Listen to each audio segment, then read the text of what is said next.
Hello, everyone, Elestrals fans, and, Tartarus enjoyers. We've got another Banlist react. We're actually watching the YouTube video this time, despite the fact that I have a way right here to look at it without having to watch the video, because apparently this time there's a lot of extra stuff involved in the video, and I want to get all that context. But Firestorm has been a controversial format, I'll say. Lot of things that people aren't enjoying about it. I don't know. I don't think it's necessarily that bad, but some people are pretty frustrated about it. So let's see what A Drive is going to do about it. We're sending Like a Void, Champion of Artemis, to Tartarus.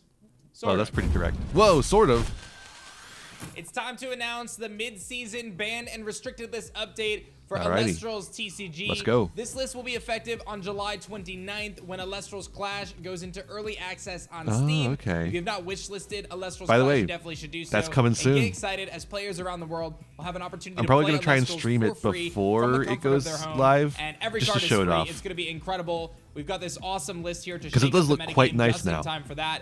And this new ban and limited list will be active for the August 2nd premiere event as well. Doesn't have much time to do that. Remainder of the Firestorm We're running out of time for After that. extensive testing from our ban team and taking in feedback from the top players in the game, we've ultimately made some decisions to limit a handful of cards in the metagame to create a more diverse play experience, reduce fatigue from certain strategies, and ultimately make Elestrals better for it. It's worth noting that any card that is added to a limited or ban list may come off of it in the future, as we are always testing different strategies and ideas to create the best play experience at the highest levels of competitive play for all players. The first card that we are limiting to one copy, effective July 29th, is Hurricane. Hurricane was originally introduced to the game to help quell some of the challenges of players setting multiple back row and other players having to fight through that back row to ultimately gain any sort of an advantage in the clash. While this certainly does do what it intends to do, it also creates non-interaction points where players don't have any opportunity to make any moves and stop their opponent, which is a huge part of what it turns out you just can't print Heavy Hurricane Storm. is one of those cards that's fun to use when you're the one using it, but it feels terrible when you get blown back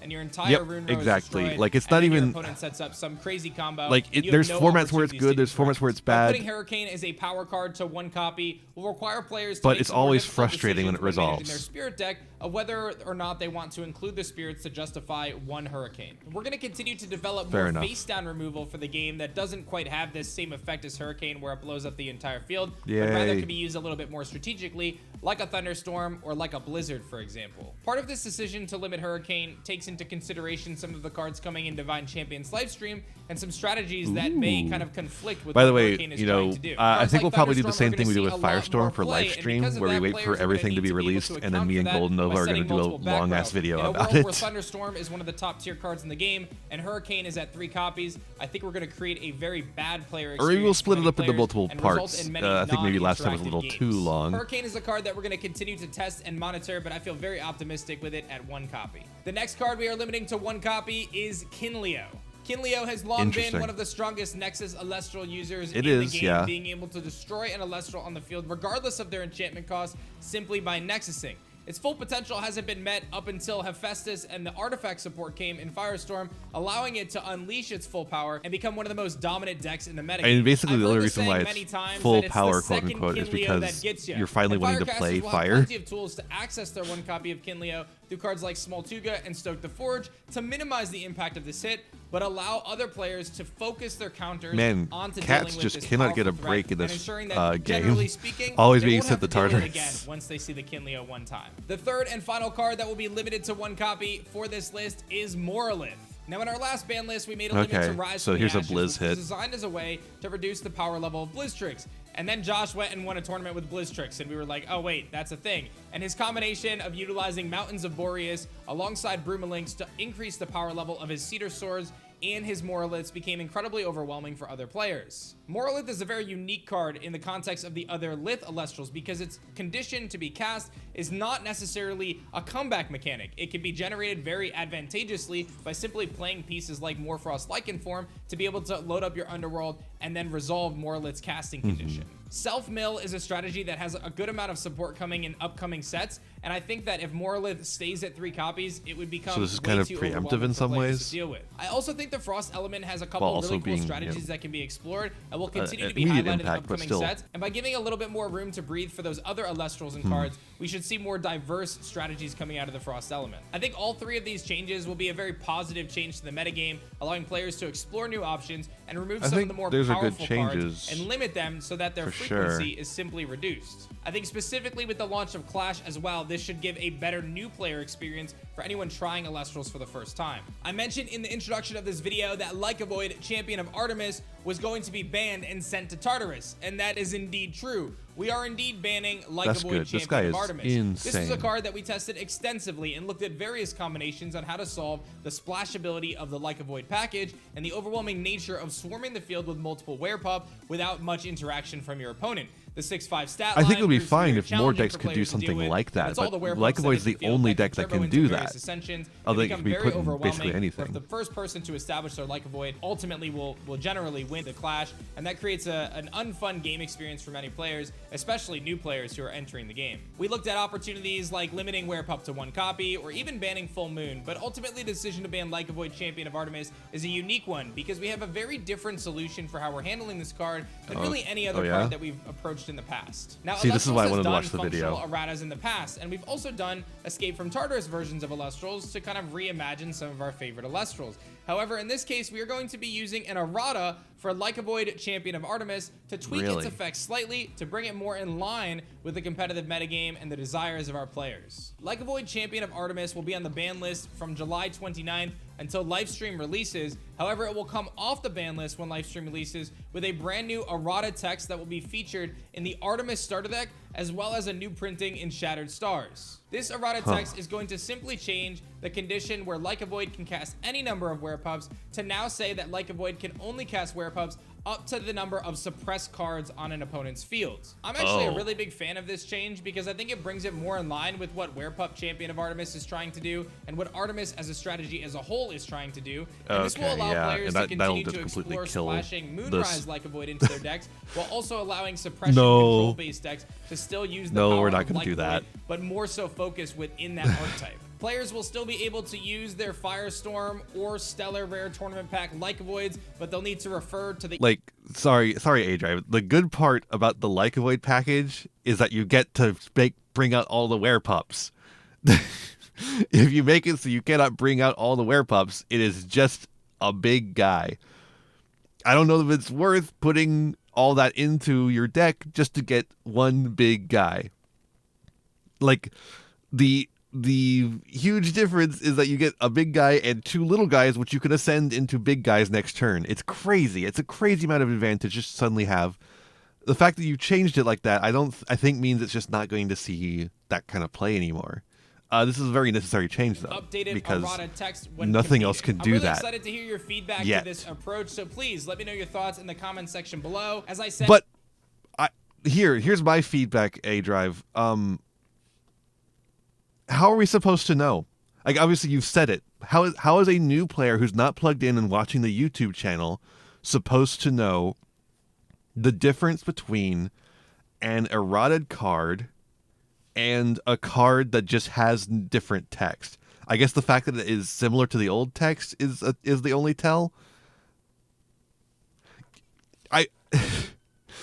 You have once again, you have a built-in system for erratas. It is the Escape from Tartarus, but you can't do an Escape from Tartarus on an already titled card, right? Otherwise, it's Lycavoid, Champion of Artemis, Escape from Tartarus.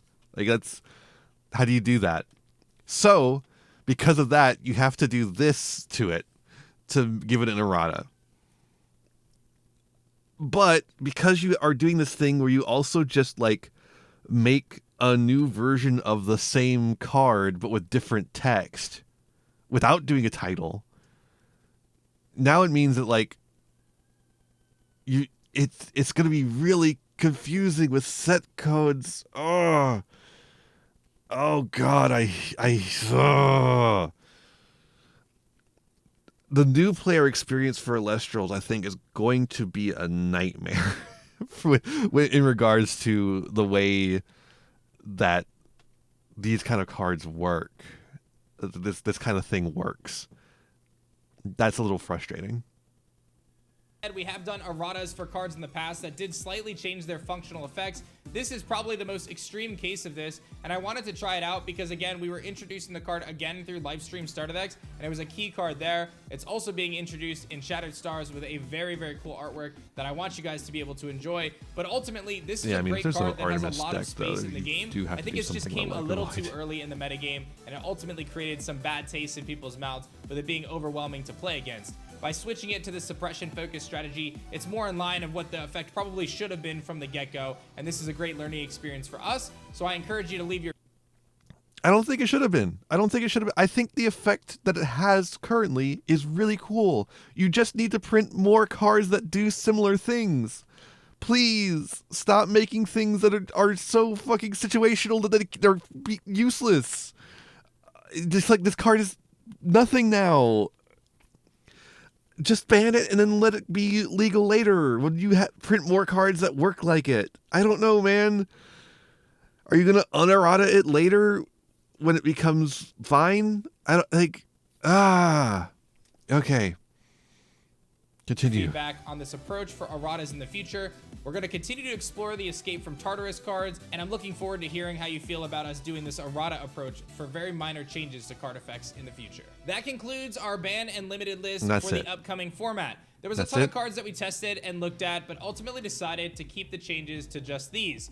I want to mention, I know there's been some discussions around the counter rune suite and the limiting of some of the power counter runes like Gorgon's Gaze, Shield of Achilles, Poison Tipped Arrow, and a few others. Which are just in every deck. My goal is to continue to introduce more elemental specific runes, especially counter runes, that allow more interesting which no one's playing because you have generic ones you could play instead. Patterns and create more dynamic gameplay strategies as opposed to cards that are splashable into every single deck. This is something that's going to take a little bit of time, and you'll continue to see it built off of and developed in Livestream and future sets. Once those sets come out and we've introduced more options for players, especially elemental specific options, then we can take a look at limiting some of these powerful counter runes to increase diversity among the metagame. It's worth noting you just showed several examples of ones you've already made and nobody's playing them.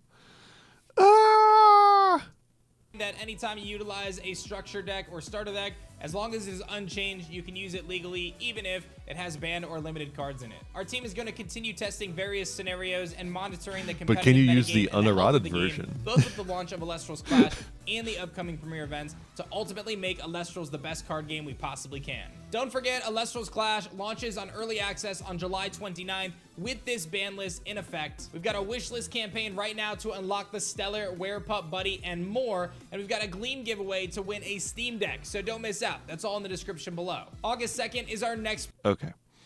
We don't need to watch the rest of that. That's nothing. So yeah, that's the list. It's kind of small. I think it's silly, honestly, to wait to hit those counter runes. Why do that? I think he showed a lot of elemental runes that could take some of the places of those cards that would be a lot more fun to have in the game instead of every deck having 3 shield, 3 Gorgons, 3 PTA. Just go ahead and hit them. Hit them to 2 if you like are that worried about it. Just like do something to make it so that every deck doesn't have 3 of the same 3 cards. I don't know, man. And then the Leica Void, I'm frustrated by the way they are handling it. I think you could just leave the text as is. I don't like erratas in general. I think the Escape from Tartarus errata is actually a really cool way to do errata without doing errata. It's the best of both worlds. And so I thought that was really cool. And now here they are just doing a regular ass errata.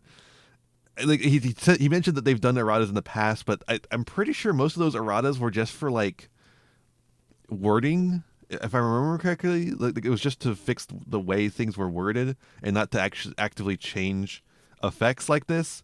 And like you said, this is definitely the most extreme example of it. I think making Lycovoid into a suppression card is, I guess it's good for suppression decks.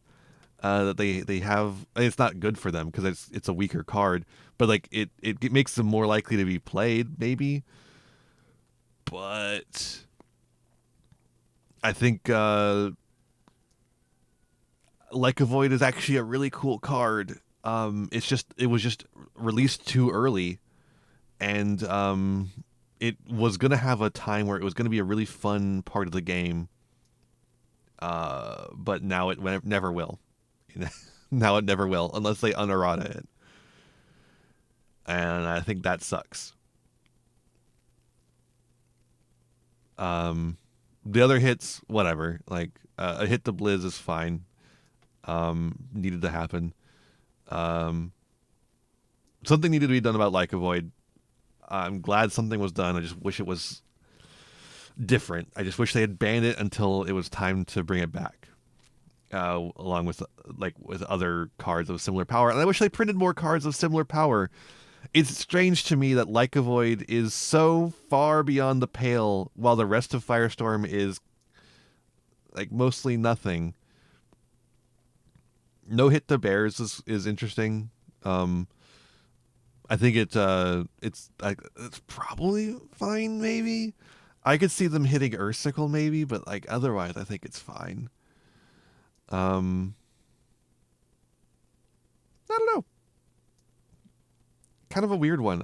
I didn't, considering that I was like on the format, I was not expecting to have such strong feelings about the way they handled the ban list, but apparently I did. So that's my thoughts. Let me know what you think down below, and I'll see ya in the next one. Bye-bye. Hey there. Thanks for watching. I hope you enjoyed this video. I've got a lot more for you if you want them. Just hit that subscribe button and ring the bell to get notifications. I'd also appreciate if you left me a like and a comment and maybe shared the video around with your friends. You can also follow me on all the usual social media sites. Just check out my website in the description below for more info. My videos are funded by my patrons, Ko-fi subscribers, and YouTube members, whose names you'll see scrolling by in the credits here. For just $1 a month, you too could find yourself here, trapped in my end screen for all eternity. In particular, I'd like to thank Jeremy Coatney, Frog Prince Michael, Fleekill, Haru Hayes, the Almighty Ferret Lord, and Fire Mizumi. A big thanks to all my other patrons and to my little community as a whole. Remember to be kind to yourselves, be kind to others, and have a wonderful whatever time it is for you. Bye-bye.